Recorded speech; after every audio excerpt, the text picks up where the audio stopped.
با شکست سرویس‌های اطلاعاتی آمریکا و اروپا مقابل سازمان اطلاعات سپاه، سرشبکه آمد نیوز، سایت ضد انقلاب و معاند دستگیر شد.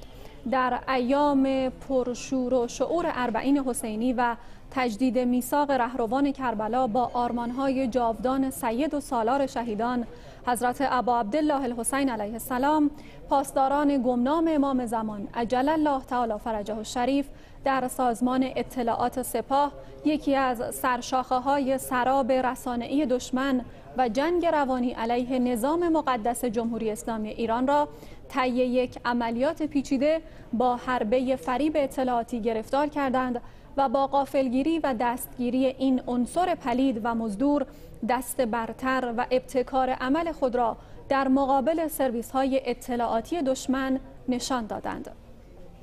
سپاه پاسداران انقلاب اسلامی در بیانیه‌ای از گرفتار شدن روح الله زم، سرشبکه سایت وابسته و ضد انقلاب آمد نیوز، در یک عملیات اطلاعاتی هوشمندانه سازمان اطلاعات سپاه و دستگیری وی خبر داده است. سپاه پاسداران انقلاب اسلامی در بیانیه‌ای با اعلام خبر عملیات دستگیری روح الله زم، سرشبکه سایت ضد انقلاب موسوم به آمد نیوز، طی عملیات پیچیده و حرفه‌ای سازمان اطلاعات سپاه بر شکست و جا ماندن سرویس‌های اطلاعاتی دشمن از قدرت اطلاعاتی سپاه تأکید کرده است. در این اطلاعیه آمده است سازمان اطلاعات سپاه در این عملیات حرفه‌ای هوشمندانه و چند وجهی با بکارگیری روش‌های نوین اطلاعاتی و شگردهای ابتکاری سرویس‌های بیگانه را مدیریت و فریب داد و روح الله زم،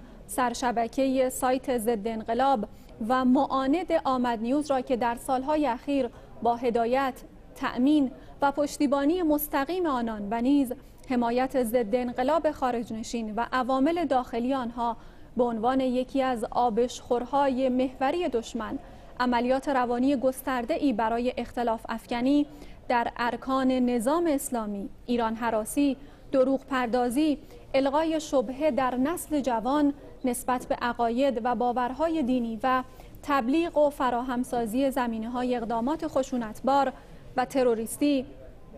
ایجاد آشوب و ناامنی در کشور را اداره می‌کرد، به داخل کشور هدایت و بازداشت کند. نامبرده به رغم اینکه تحت هدایت سرویس اطلاعاتی فرانسه